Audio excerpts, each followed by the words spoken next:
이란 전쟁이 이제 6주차로 접어들게 됐습니다. 미군 전투기가 이란 영공에서 처음으로 격추돼서 조종사 수색 작전이 현재 벌어지고 있습니다. 이란을 석기 시대로 되돌려 놓겠다던 트럼프 대통령의 공언과는 달리 이란의 방공망은 여전히 건재한 것으로 확인되면서 전황은 더욱 안개 속으로 빠져들고 있습니다. 국제부 연결해 보겠습니다. 지금 이란에서 미군 전투기가 잇따라 격추됐는데 조종사는 아직 찾지 못한 상황인가요? 그렇습니다. 미군 F-15 전투기 조종사를 구조하기 위한 수색 작전은 여전히 진행 중입니다. 이란 남서부 상공에서 격추된 전투기에는 조종사 2명이 타고 있었는데 비상 탈출한 조종사 1명은 구조했지만 나머지 1명은 아직 찾지 못하고 있습니다. SNS에는 미군 항공기가 이란에서 수색 작전을 펼치고 있는 영상이 잇따라 올라오고 있습니다. 이 화면에는 C-130 수송기와 미군 수색 헬기가 저공 비행을 이어가는 모습이 담겼습니다. 하지만 이란 영토에서 벌이고 있는 조종사 구조 작전도 위험성이 매우 높은 상황입니다. 미군 당국자는 구조 작전을 벌이던 미군 블랙호크 헬리콥터가 이란 지상군의 공격을 받아 이라크 안전지대로 복귀했다고 밝혔습니다. 로이터 통신은 미군 조종사가 적진 내에 생존해 있다는 사실이 트럼프 행정부의 큰 정치적 부담이 될 것이라고 분석했습니다. F-15 전투기 추락 이후 미군 A-10 워트호그 공격기도 격추돼 기체가 바다로 떨어졌지만 단독 탑승한 조종사 1명은 구조된 것으로 전해졌습니다.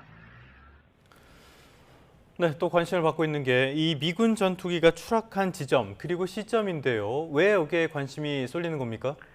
네, 미군 F-15 전투기가 격추된 건 이란 남서부 초람 인근이고 A-10 공격기는 호르무즈 해협에 있는 게슘 섬에서 추락했습니다. 미군 지상군이 투입될 거란 전망이 나오는 전략 요충지 하르그 섬 인근 지역입니다. 추락 장소를 봤을 때 이란 내 인프라와 호르무즈 해협 타격 작전 중에 격추됐을 가능성이 있어 보입니다. 앞서 트럼프 대통령은 이란을 석기 시대로 되돌리겠다며 2, 3주간 극도로 강력한 타격을 예고한 상황입니다. 이 때문에 이번 격추는 이란의 반격 능력과 전위가 여전히 만만치 않다는 걸 보여주는 사건이라고 미국 언론들은 분석하고 있습니다. 네, 헤그세스 국방장관은 이란의 방공망이 이미 무력화됐다 이렇게 강조했었는데 그런 주장을 하기에도 이제 좀 무색해진 것 같습니다. 그렇습니다. 이번 개전 이후 미군 전투기가 격추된 건 이번이 처음입니다. 쿠웨이트군의 5인 사격이나 사고로 미군 항공기가 추락된 적은 있지만 이란군의 대공 사격으로 격추된 건 최초 사례입니다.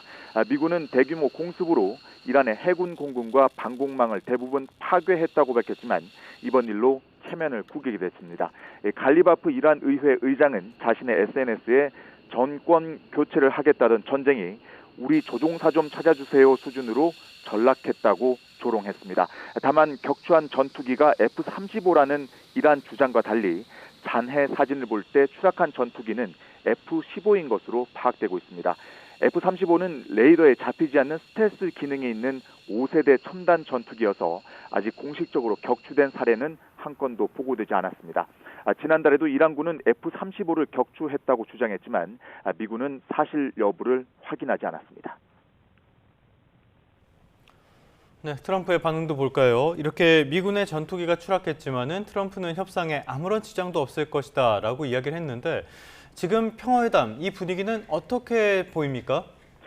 네, 휴전 협상은 난항을 겪고 있는 것으로 보입니다. 월스트리트저널은 파키스탄이 중재자로 나선 협상이 난관에 봉착했다고 보도했습니다.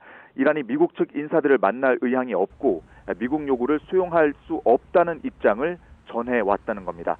이런 가운데 이란 파르스 통신은 미국의 48시간 휴전 제안에 대해 이란 정부가 거부 의사를 분명히 했다고 보도했습니다. 미국이 우방국을 통해 48시간 휴전 제안을 해오자 문서가 아닌 대규모 공격으로 답을 대신했다는 겁니다. 이란 소식통은 이란의 답변은 현장에서 진행 중인 대규모 공세 그 자체라며 군사적 압박을 멈추지 않겠다는 의지를 재확인했다고 밝혔습니다. 네, 이 와중에 트럼프 대통령이 올린 SNS 글을 놓고 여러 가지 해석이 나오고 있죠. 네, 트럼프 대통령은 미군 전투기 격추나 조종사 구조와 관련된 언급은 하지 않으면서 정확히 뜻을 알기 어려운 한 문장을 SNS에 올렸습니다.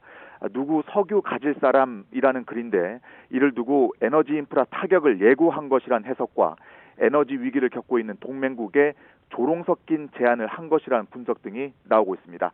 트럼프 대통령의 호르무즈 최후 통첩 시한이 오는 6일로 다가온 가운데 협상용 메시지라는 관측도 제기되고 있습니다. 하지만 동시에 최후 통첩 시한 전에 이란에 결정적 타격을 가하는 기만 전술이 나올 거란 전망도 나오면서 이번 주말 중동 지역 긴장감은 더욱 높아질 것으로 보입니다. 지금까지 국제부에서 YTN 권중입니다.